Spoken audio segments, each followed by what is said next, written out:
Praise the Lord. Hallelujah. கர்த்தர் நாமத்துக்கு மகிமை உண்டாவதாக. மே மாதம் 25ஆம் தேதி ஞாயிற்றுக்கிழமை ஓய்வு நாள் கர்த்தர் நமக்கு கொடுத்து கொண்டிருக்கின்றார்.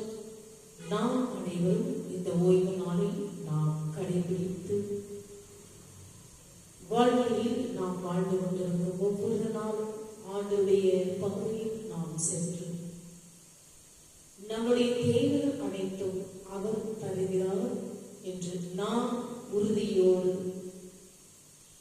நம்பிக்கையோடு அவருடைய பாதையில் நாம் செல்ல வேண்டும்.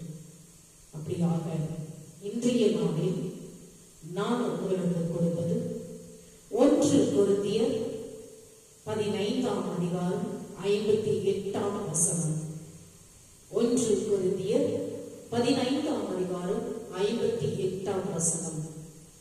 சகோதரரே, கர்த்தருக்குள் நீங்கள் படுகிற பிரயாசம் வீணாகி போகாதென்று அறிந்து நீங்கள் உறுதிப்பட்டவர்களாயும் அசையாதவர்களாயும் கர்த்தருடைய கிரியையிலே எப்பொழுதும் பெருகுகிறவர்களுமாய் இருப்பீர்களாக. சபைக்கு விசுவாசமாக இருப்பதென்பது சபைக்கு எதிராக என்னதான் சவால்கள் வந்தாலும் சரி, அவைகளின் மத்தியிலும் மன உறுதியுடன் இருப்பதை உள்ளடக்கியதாகும். தேவன் தம்முடைய சபையின் வேலைகள் மற்றும் ஊழியங்களில் நிலையாகவும் உண்மையாகவும் இருப்பவர்களுக்கு பிரதிபலன்களை அளிப்பது நிச்சயமாகும். அப்படியாக நாம் அனைவரும் கர்த்தருக்குள் நாம் செல்லும் பொழுது ஒவ்வொரு நாளும் நம்மை அவர் உறுதியாகவும் திட நம்பிக்கையாகவும் மன தைரியமாகவும் நமக்கு கொடுக்கும் கர்த்தருக்கு நாம் ஒவ்வொரு நாளும் அவருடைய பாதையில் செல்லும் பொழுது ஆண்டவர் நம்மை ஒவ்வொரு நாளும் கண்ணீர் மணி போல நம்மை காத்து வழி நடத்துவார். அப்படியாக நாம் ஜெபிப்போம். அன்புள்ள பரலோக பிதாவே, உமது திருச்சபையை மேலுள்ள அன்பிலும் சபைக்காக செய்யும் சேவைகளிலும் இறுதி வரை அசைக்க முடியாத ஒரு விசுவாசியாக இருக்க எனக்கு உதவி செய்யும். இயேசுவின் நாமத்தில் ஜெபிக்கிறோம் ஜீவனுள்ள நல்ல பிதாவே, ஆமென். நாம் அனைவரும் ஆண்டவருடைய பாடல்களின் மூலமாக அவரை நாம் பாடி துதித்து அவரை நாம் போற்றுவோமாக.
சகலமும் உண்டாயிருக்கிறது, அவருக்கென்று நாமும் உண்டாயிருக்கிறோம்.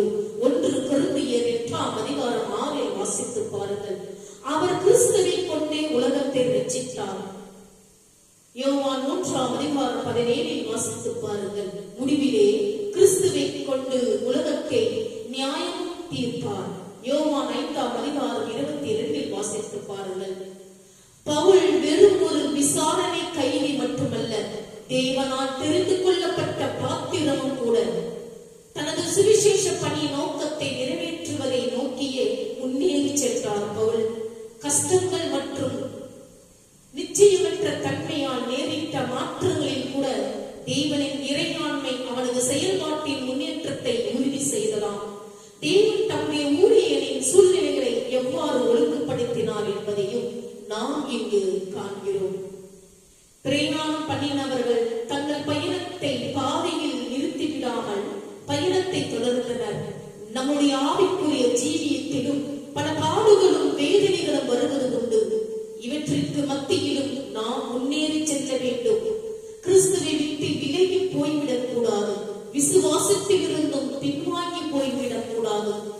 நம்முடைய அனுபவத்தின் மூலமாக ஆவியானவர் நமக்கு பல சத்தியங்களை கற்றுத் தருகிறார். கர்த்தருடைய பிள்ளைகளாகிய நாம் அனைவரும் வேதத்தில் சொல்லப்பட்டிருக்கும் எச்சரிப்பின் வார்த்தைகளை இதயத்தில் வைத்திருந்து மிகுந்த எச்சரிப்போடு நாம் ஜீவிக்க வேண்டும். நம் தேவன் சூழ்நிலைகள் மூலம் செயல்படுகிறார். சாதகமான மற்றும் பாதகமான சூழ்நிலைகள் இரண்டும் தேவனின் கபாபங்களை அறிந்து கொள்ளவும், அவர் கற்றுத்தரும் பாடங்களை கற்றுக்கொள்ளவும், அவர் விரும்பிய இலக்கை நோக்கி அழைத்துச் செல்லவும் பயன்படுத்தும் கருவிகளாக இருக்கின்றன. தமது சித்தத்தை நிறைவேற்றுவதற்கு சரியான நேரத்தில் சரியான நபர்களையும் வாய்ப்புகளையும் சூழ்நிலைகளையும் உருவாக்கி தருகிறார் கர்த்தர். கர்த்தர் எல்லாவற்றையும் தம்முடைய மகிமைக்காகவும் நம்முடைய நித்திய வாழ்வுக்காகவும் செயல்படுகிறார். அப்படியாக நாம் அனைவரும் ஆண்டவரை நோக்கி ஒவ்வொரு நாளும் ஜெபிக்க வேண்டும், ஜெபித்து பயன்பெற வேண்டும் என்று இந்த நேரத்தில் கர்த்தரால் நமக்கு இந்த வார்த்தையை கொடுத்ததற்காக நன்றி செலுத்தி அவரது நாளில் ஆராதித்து துதித்து மகிழ்ந்து நாம் அனைவரும் பாடுவோமாக.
வானக தந்தையே, நீ பிரியாதே தூயவர், புனிதருக்கெல்லாம் ஒன்று.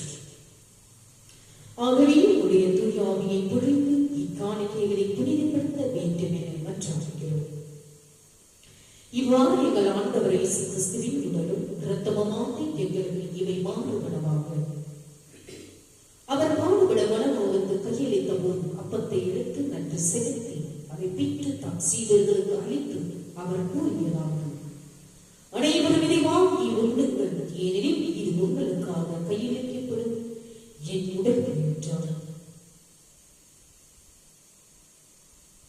அவ்வளவே உணவருந்திய பின் கிண்ணத்தை எடுத்து உமக்கு நன்றி செலுத்தி வாழ்த்துரைத்து தம் சீடர்களுக்கு அளித்து அவர் கூறியதாவது: அனைவரும் இதை வாங்கி பருகுங்கள், ஏனெனில் இது புதிய நித்திய உடன்படிக்கைக்கான என் ரத்தம். இது பாவ மன்னிப்புக்கேற்று உங்களுக்காகவும் எல்லாருக்காகவும் சித்தப்படும். இதை என் நினைவாக செய்யுங்கள் என்றார். நாம் அனைவரும் அன்றைய திருமணத்தையும் ரத்தத்தையும் ஒருவரோடு பகிர்ந்து கொள்வோமாக.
பிதாவாகிய தேவனே, நீர் இறையாண்மை கொண்டவர், அன்பில் பரிபூரணர், ஞானத்தில் எல்லையற்றவர். நீர் எங்களுக்கு மிகவும் நல்லவர்.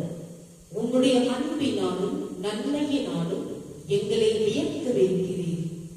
எங்களுக்கு எது சிறந்தது என்பதை நீர் அறிந்திருப்பதால் உமது வேலை எப்பொழுதும் சரியானது.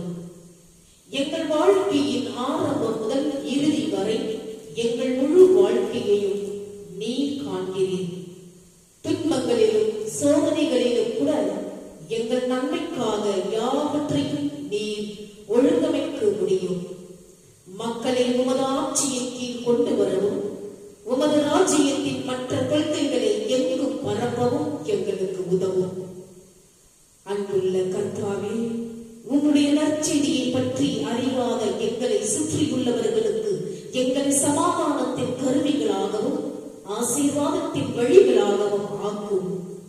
அப்போஸ்தலரான பவுல் அடிகளாரைப் போலவே நீர் எங்கள் வாழ்க்கையை ஒரு இறுதி முடிவுக்கு வழிநடத்துகிறீர் என்பதை நாங்கள் அறிவோம். மேலும் எங்கள் வாழ்க்கையின் நிகழ்வுகளை இறுதி வரை இறையாண்மையுடன் ஒருங்கிணைக்க முடியும். எங்கள் வாழ்க்கையின் இறுதி முடிவை மட்டுமல்ல, அந்த முடிவுக்கு எங்களை அழைத்துச் செல்லும் இடைநிலை நிகழ்வுகளையும் சூழ்நிலைகளையும் நாங்கள் உமக்கு அர்ப்பணிக்கிறோம்.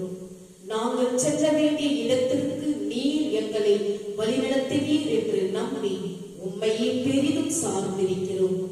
இயேசுவின் நாமத்தில் ஜெபிக்கிறோம் எங்கள் ஜீவனுள்ள நல்ல பிதாவே, ஆமென். என் ஆத்துமாவே கர்த்தரை ஸ்தோத்திரி, என் முழு உள்ளமே அவருடைய பரிசுத்த நாமத்தை ஸ்தோத்திரி. என் ஆத்துமாவே கர்த்தரை ஸ்தோத்திரி, அவர் செய்த சகல உபகாரங்களில் மறவாதே. நாம் அனைவரும் தலை வணங்கி கண்களை மூடி ஆசீர்வாதத்தை பெற்றுக் கொள்வோமாக.